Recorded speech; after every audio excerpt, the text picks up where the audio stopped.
talking about privacy. So k-anonymity might sound promising to preserve privacy, given that no single person can be identified while preserving the utility of the data. However, as Kearns and Roth argue, k-anonymity is problematic. While it prevents us from identifying the record of any one person, it allows us to identify clusters of records that still fit with what we are looking for, narrowing down the options. If, for example, you were trying to identify a specific person and 3 of the records fit what information you did know about that person, you have a 1 in 3 chance of identifying the record. If this can be cross-referenced to information from other databases, and even if they too are k-anonymous, it can help identify personal records. Kearns and Roth argue that differential privacy is a better alternative. Differential privacy holds that someone shouldn't be more likely to learn anything about you that could affect you, whether your data is included in the data set compared to whether it is not. In other words, no single record of a given individual should affect the probability of the outcome very much. So in effect, there is nothing that someone can learn about any given individual in the data set. Differential privacy works by adding statistical random noise to the data to minimize the importance of any one record. When looking at aggregate results, because we know how the noise was introduced, we can later compensate and remove the noise but maintain privacy. This works because the noise added to individual records means they can't be considered reliable, yet the aggregate results are. The noise could be added by the data scientists themselves in what is called central differential privacy, or it can be added at the local level by the individual subjects through local differential privacy. Or it can be added, yes, I said that. In the local case, the process would work using randomized responses. Imagine that before answering a question, the data subject essentially flips a coin. If it is heads, they answer honestly, and if it is tails, they provide a random answer, again using a coin flip.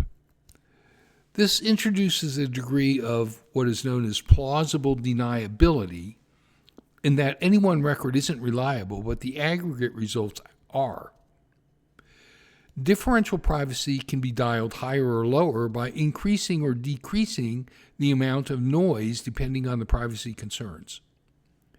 However, greater privacy protection in the form of greater noise means that more data is required. Error introduced by randomness will shrink to 0 the more data is included. In other words, in differential privacy, there is a trade-off between privacy and accuracy. Obtaining greater data can be more expensive and can include privacy concerns in the collection, so it may not always be ethically feasible to maximize privacy. As we alluded to earlier, privacy sometimes is only one value among several that relate to an issue. K-anonymity and differential privacy are technical definitions of the concept that data scientists and statisticians can use to translate the concept more easily into practical action in terms of data sets. But are these useful developments of the concept? Is privacy in the form of plausible deniability good enough? It can protect the security of a data set, but it won't protect you from algorithms predicting personal information about you from correlations of known data. There are also potential risks in that with centralized differential privacy, the actual record still exists, and we have enough trust in the data scientists to properly obscure the data. It also won't obscure every record the way that local differential privacy will. Now, in the previous section, we discussed the incentives of corporations and AI developers to learn as much about you as possible. Algorithms that recommend content in advertising will only be effective if there are large amounts of personal data that track what you do online.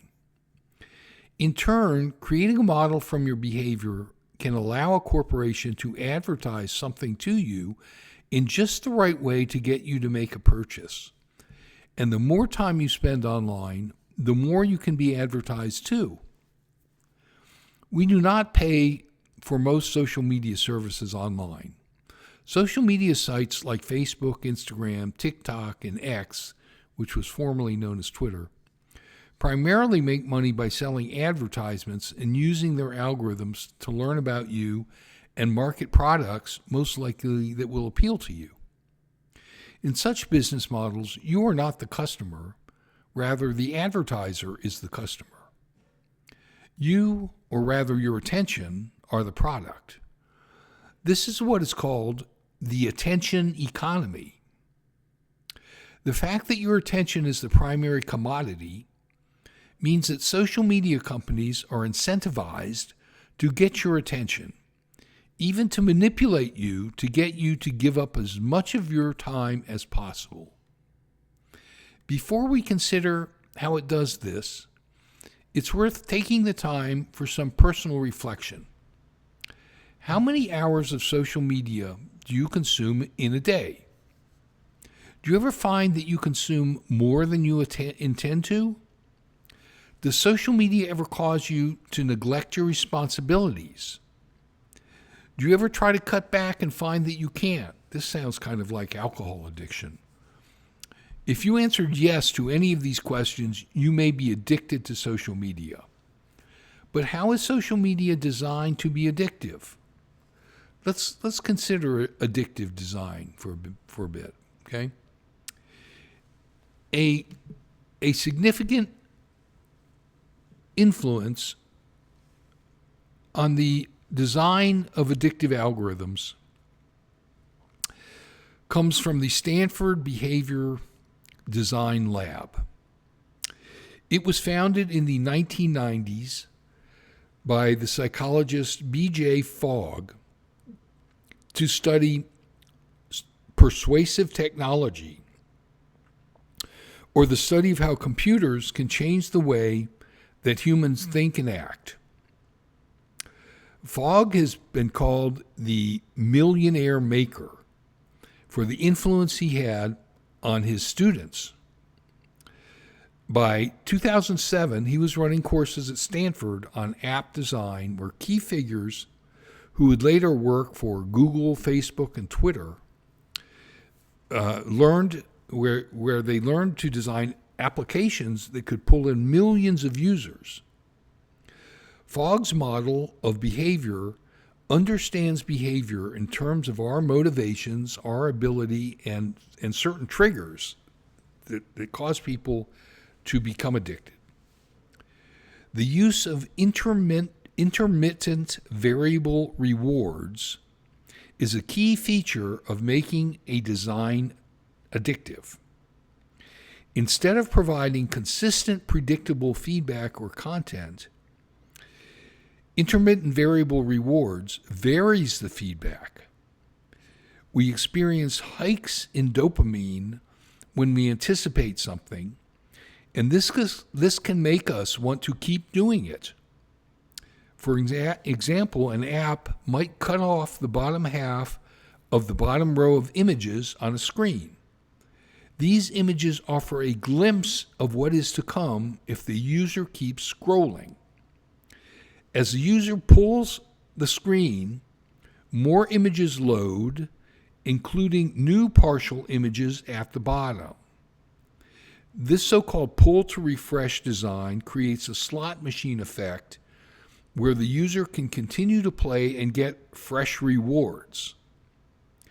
Similarly, a social media app will store notifications and will then provide them to you in a timed way to keep you engaged, or it might take a few seconds to load content and keep you in anticipation.